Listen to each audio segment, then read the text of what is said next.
ચતુર હાથી. એક જંગલ હતું અને જંગલ ખૂબ જ વિશાળ હતું, એટલે કે ખૂબ જ મોટું હતું. તેમાં ઘણા બધા અને ઘણી બધી જાતિના પક્ષીઓ રહેતા અને તેમાં ઘણા બધા જાતના પ્રાણીઓ પણ રહેતા. બધા જ પ્રાણીઓ પક્ષીઓ વચ્ચે ખૂબ જ સંપ હતો. કોઈ પણ પ્રાણી તેના બીજા પ્રાણીને કે પછી પક્ષીને મુસીબતમાં જુએ તો તેને બચાવવા માટે દોડી જાય, ભલે તેનો જીવ ગુમાવી બેસે તે, પરંતુ તે કોઈ પણ પ્રાણી પક્ષી હતો તેને બચાવે. એવી અંદર જંગલની અંદર વિશેષતા એવું હર્યું ભર્યું જંગલ બીજે ક્યાંય દેખવા ન મળે. અને તેની બાજુમાં એક સરસ મજાની નદી વહેતી જાય. ઝરણું પણ હોય એટલે અંદરથી ઝરણાનો અવાજ આવતો હોય, ખળ ખળ ખળ. અને આનો અવાજ સાંભળતાની સાથે આનંદ હોય, શાંતિનો જે વાતાવરણ છવાઈ જતું હોય છે. તો મિત્રો, ખરેખર તો જ્યાં બુદ્ધિ હોય ત્યાં કોઈ પણ મુસીબતમાંથી મુસીબત પણ કોઈ સવાલ હોય તો તેને ઉકેલી શકાય છે. એ કોનાથી? બુદ્ધિથી, શક્તિથી. મિત્રો, કહેવત છે કે જ્યાં બળ કામ ન આવે ત્યાં કળ કામ આવે. એટલે કે જે કામ બળથી ન થાય તે કામ કળથી થાય. એટલે કે જે શક્તિથી શક્તિ વાપરીએ છતાં પણ તે કામ ન થાય, પણ આપણે તેને કળથી એટલે કે બુદ્ધિ વાપરીને જો તે કાર્ય કરીએ તો તે સંપૂર્ણપણે પૂર્ણ થઈ જતું હોય છે. તેઓ મિત્રો આ પ્રસંગ છે તો કે એક જંગલ હતું, તેમાં બધા પક્ષીઓ પ્રાણીઓ સંપીને રહેતા હતા અને તેમાં એક હાથી હતો. હવે આખા જંગલમાં આપણે જાણીએ છીએ કે આખા જંગલમાં સૌથી મોટું પ્રાણી અને તાકાતવર પ્રાણી હોય તો કયું? હાથી. હવે આ હાથી ખૂબ જ બુદ્ધિશાળી અને બળવાન હતો. મિત્રો, આગળનો ટોપિક આવ્યો કે બુદ્ધિશાળી હતો અને તાકાતવર હતો. તેની પાસે બળ અને કળ બંને હતું. તે કોઈ પણ મુશ્કેલીને પાર પાડી દેતો અને મુશ્કેલીમાંથી બધાને છોડાવતો અને મુશ્કેલીને જંગલની બહાર મૂકીને આવતો, એટલે કે મુશ્કેલીને પાછી ન આવે તેવો પ્રયત્ન કરતો. હવે આ બધું જે હાથીને જે માન સન્માન જોઈને પેલા હરણને ઈર્ષા થતી. એને એમ થતું કે મારાથી પણ, હું આટલો સુંદર છું, તેનાથી પણ આ હાથી તો કેટલો કદરૂપો છે, છતાં પણ એનું મોટું શરીર અને બુદ્ધિથી તે પ્રખ્યાત છે. હવે એને ઈર્ષા થતી. મિત્રો, અત્યાર સુધીના નિયમ છે કે ઈર્ષા એ ફાયદો કરાવતી નથી, પરંતુ નુકસાન થાય છે ઈર્ષાથી.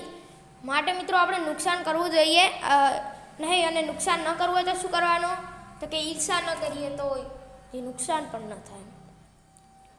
તો મિત્રો, હવે જે હરણ હતું, બધી આખી જંગલમાં સભા વાતો કરી રહી હતી બધા પ્રાણીઓ. ત્યારે પેલું હરણ જઈને પેલા હાથીને કહે છે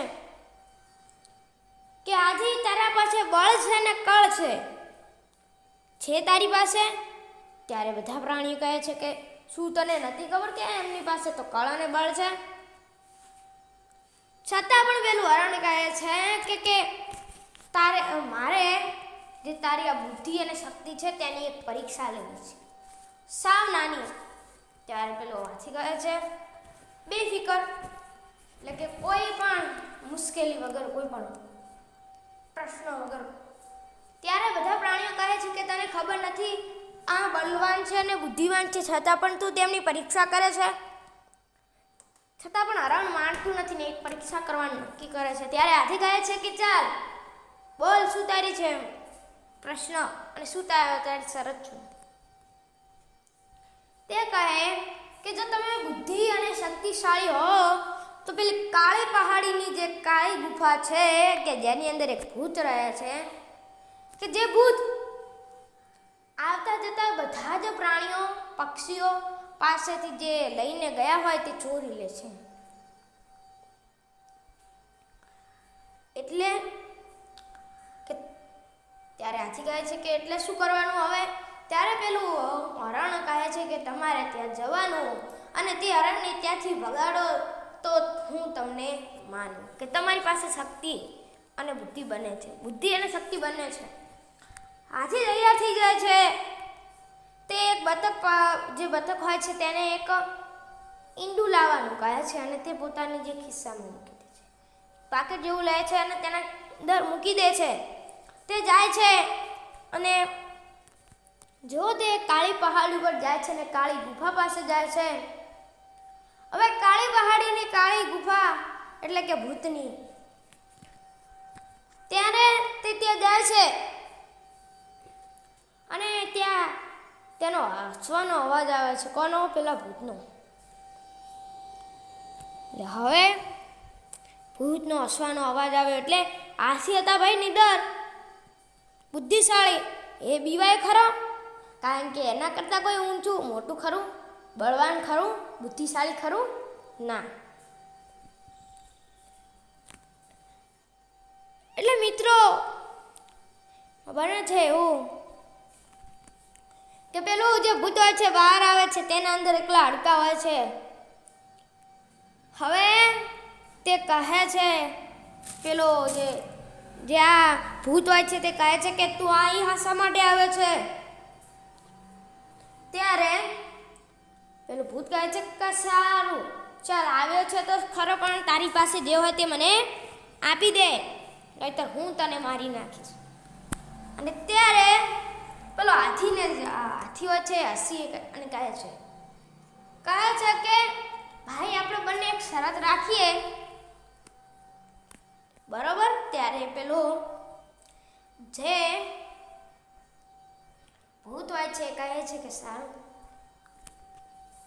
પહેલા તો હાથી એમ કહે છે કે ભાઈ તારી અંદર શક્તિ છે કે તું મને મારી શકે? ત્યારે પેલું ભૂત કહે છે કે છે જ ને. ત્યારે પેલું હાથી શરત પાડવાનું કહે છે ને હાથી શરતમાં કહે છે કે આ પથ્થર છે તેને તારી બંને હથેળીઓમાં મૂકી અને તેને કૂચડી નાખવાનો છે અને અંદરથી એક એસિડ જેવો પદાર્થ બહાર નીકળશે. એટલે હવે આ ભૂત તો ભાઈ આવી ગયા પાવરમાં અને તે ખૂબ પ્રયાસ કરે અને પછી તે ભૂત કહે ભાઈ જો આ પથ્થરને ન તોડી શક્યો તો? ત્યારે પેલો હાથી કહે છે કે જો તમે આ પથ્થરને ન તોડી શક્યા તો તમારે આ ગુફા છોડીને જતું રહેવાનું. ત્યારે આ વાત તો શરત મંજૂર થઈ. પેલું ભૂત ગમે એટલું જોર લગાવે પરંતુ પથ્થર બંને હથેળી વચ્ચે તૂટે ખરો? હાથીને પણ મનમાં કે હું પણ તોડી ના શકું બંને હાથોની હથેળીઓ વચ્ચે, પગના નીચે નહીં પરંતુ કે હાથના નીચે નહીં, બંને હથેળીઓના વચ્ચે કોઈ દિવસ ખૂબ જ મોટો પથ્થર તૂટી શકે ખરો? આથી તો મનમાં મુસ્કરાવે એટલે કે હસે છે, મરકે છે. પેલું જે ભૂત હોય છે એનાથી આ પથ્થર તૂટતો નથી બંને હથેળી વચ્ચે. ત્યારે પેલું ભૂત તે હાથીને કહે છે કે બોલ, તું કરી શકે ખરો? ત્યારે હાથી કહે છે કે બોલ, તારી શરત શું? ત્યારે પેલું ભૂતીની એ જ શરત મારે છે કે જો હું તો નાપાસ થઈ ગયો આ પરીક્ષામાં કે હું શરત હારી ગયો, માટે હું તો કાલ નીકળી જઈશ. પણ કાલ સવારે નીકળીશ અને જો તું આ વતનને ન તોડી શક્યો તો તારે અત્યારે રાતે રહેવાનું અને તારે મારું ભોજન બનવાનું અને પછી હું અહીંયાથી જાઉં. ત્યારે હાથી સમજી ગયો કે આ મને મારશે, પછી તો અહીંયા જ રહેવાનો છે. તેથી તેને કહ્યું સારું.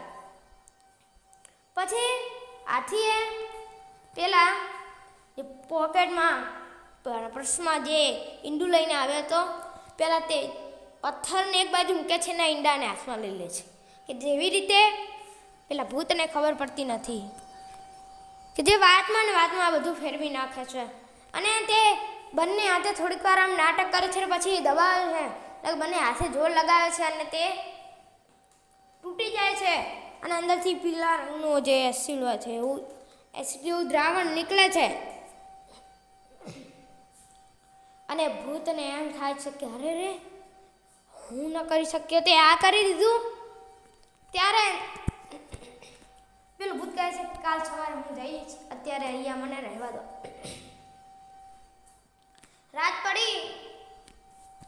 પેલા ભૂત ભાઈ હતા, ભૂતે પેલા હાથીને ચાદર આપી ઓઢવા માટે અને એક પલંગ આપ્યો મસ્ત. ત્યારે હાથીના મનમાં થયું, આમ સૂતો હતો ને આમ મનમાં થયું કે આ જે આ ભૂત છે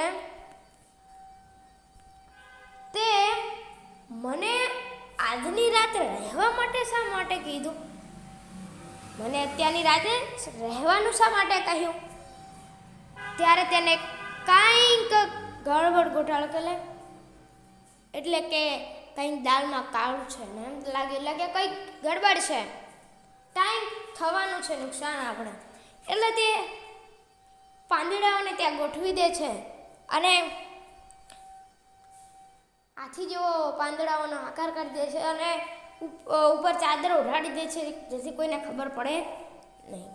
અને તે એક ભીત પાછળ તેને સંતાઈ જાય છે, ગુફાની પાછળ.